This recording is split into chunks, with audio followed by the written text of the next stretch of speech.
Sabem aquele filme que não é lá essa maravilha toda, mas a trilha sonora não sai da sua cabeça depois que o filme acaba? Pois é, galera do Pântano Pop, vamos falar sobre 3 filmes que as trilhas sonoras são espetaculares e os filmes nem tanto. Então vamos começar pelo mais antigo dos 3, que é o filme lá de 1983, McQuaid, O Lobo Solitário, aqui ó, com Chuck Norris. Então, esse filme, que é um filme importante na filmografia do Chuck Norris, porque inclusive ajudou a criar, né, essa expressão do lobo solitário, o Chuck Norris como o lobo solitário, né? Bem antes de existirem os memes de Chuck Norris. Então ajudou a criar essa aura aí em torno do ator, né? Do cara durão, e tudo e tal, que vai, resolve tudo na porrada. Então, McQuaid, Lobo Solitário, é um filme de 83. Ele é um western moderno, né? Um western que se passa na época em que o filme foi produzido, né? Nos anos 80. E vamos dizer que não é um dos westerns mais brilhantes da história dos westerns, que tem ótimos westerns por aí, como Era Uma Vez no Oeste, Shane, Três Homens em Conflito, não é? E vários outros que poderíamos citar aqui. E o compositor, não é? Eu citei aqui 2 filmes do italiano Sergio Leone, né? Era Uma Vez no Oeste, Três Homens em Conflito, que tinha ali a parceria com Ennio Morricone, compositor italiano. E esse filme aqui tem um compositor italiano, que é o Francesco De Masi. Então, ele compôs trilhas para western spaghettis, né? Não do Sergio Leone, mas para outros menos conhecidos. Compôs trilhas para filmes históricos, para documentários. O cara, na carreira dele, teve mais de 200 trilhas sonoras. Ele não é tão conhecido como Ennio Morricone, mas a trilha sonora de McQuaid, Lobo Solitário, é uma trilha maravilhosa, maravilhosa. Lembra as grandes trilhas do Ennio Morricone, né? Embora os estilos sejam um pouco diferentes ali dos 2 compositores, mas lembra a mesma grandiosidade, a mesma qualidade. Então é uma trilha sonora muito boa, né? O filme nem tanto, né? É aquele western meio óbvio, né? Desde o início, com umas situações românticas forçadas, que não rola química nenhuma entre os atores, e algumas coisas que você sabe desde o início para onde que o filme vai caminhar, não tem muita surpresa, e é mais ali um roteiro bem precário para fazer o Chuck Norris aparecer bem em cenas de luta, em cenas de ação. O filme acaba sendo divertido, né? Porque é difícil um filme desse de brucutus dos anos 80, né? E olha que o Chuck Norris nem é tão brucutu assim, mas é difícil um filme desse não ser divertido. É divertido, mas a qualidade artística mesmo dele está na trilha sonora, que vale a conferida. Se você não quiser ver o filme, porque o western não faz muito a sua cabeça, corre lá atrás da trilha sonora do Francesco De Masi, que vale bastante a pena. O segundo filme aqui, por ordem cronológica, é o filme Tron, O Legado, de 2010, que teve a Olivia Wilde, né, como co-protagonista. Esse filme, dirigido pelo Joseph Kosinski. Provavelmente é em termos de filme, de roteiro, talvez seja até o mais fraco dos três aqui que eu vou falar. Embora o roteiro do McQuaid seja bem precário, mas é aquele roteiro que cumpre aquilo que quem quer assistir um western de ação está esperando.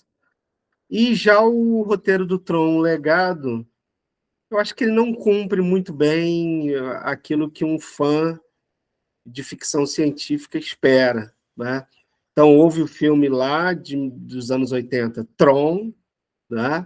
Dentro dessa ideia do mundo de videogames e etc.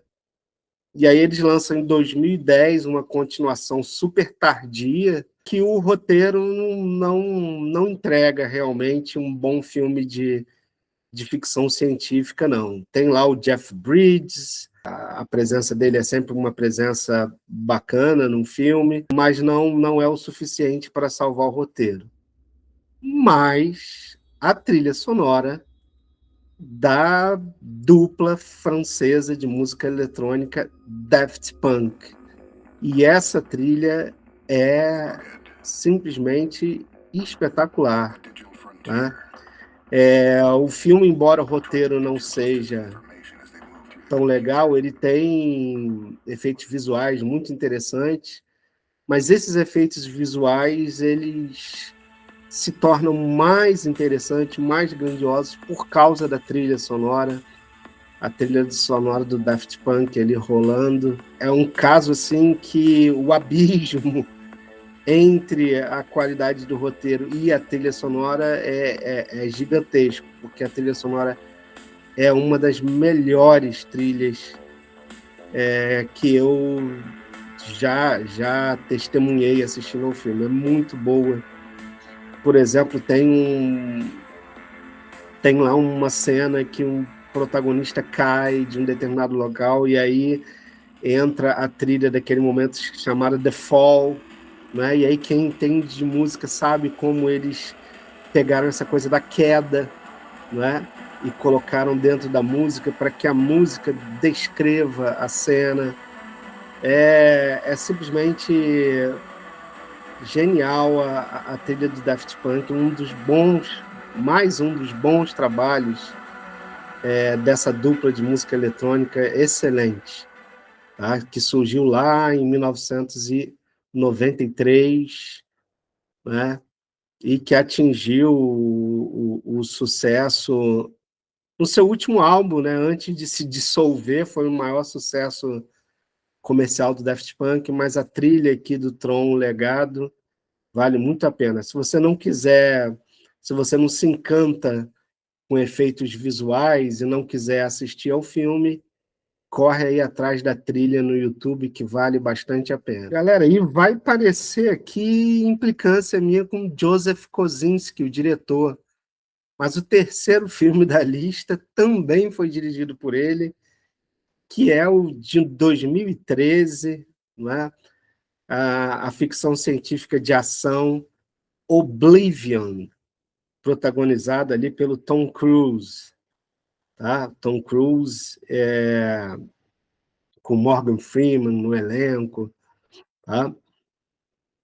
Então, assim como o Tron Legado foi dirigido pelo Joseph Kosinski, tá? Então não é perseguição ao diretor, até porque ele é diretor de um dos filmes de maior sucesso aí do século XXI, que foi o Top Gun Maverick, né? O Top Gun 2, que é um filme que teve um faturamento absurdo, foi o primeiro filme a trazer o público de volta para os cinemas pós-pandemia. Mas então, Oblivion não é um filme ruim, tá? Provavelmente dos três aqui é o melhor, né? É o que tem o melhor roteiro, mas também não é um filme brilhante, né? Ele é baseado em uma obra literária, né? Eu já ouvi algumas pessoas dizendo que essa obra é a obra do qual as irmãs Wachowski lá teriam pego a ideia principal de Matrix, tá? Mas isso aí não é confirmado.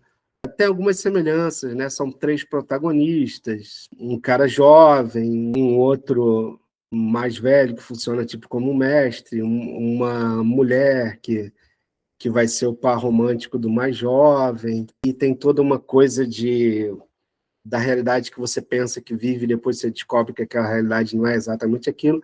Existem realmente semelhanças, mas não há prova nenhuma de que as irmãs Wachowski tenham realmente copiado dessa obra literária. É um filme bacana, que vale assistir, não é uma obra de arte de ficção científica, não é uma das melhores, mas é um filme bem decente, né? Que você assiste numa boa ali, provavelmente realmente o melhor dos 3 dessa lista aqui. E mais a trilha sonora, aí sim, a trilha sonora aí sim atinge um nível top de linha, tá? Que é a trilha desenvolvida pela banda M83, a banda eletrônica M83, também surgida na França, tá? No ano de 1999, tá? E que se mantém aí até hoje com álbuns excelentes, que inclusive nós já mencionamos aqui essa banda nas bandas novas que o seu tio deveria conhecer, o M83 foi uma delas. Então é uma banda que aqui no canal é muito querida, né? Que faz uma música eletrônica maravilhosa, né? De excelente qualidade. E aqui não é diferente, né? A trilha de Oblivion é simplesmente espetacular, né? Só pela canção Star Waves, essa trilha já seria histórica, tá? Mas ainda tem a canção principal, né?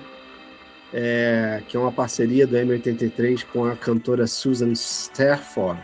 Tem várias outras coisas interessantes, mas só Star Waves já valeria a trilha, tá?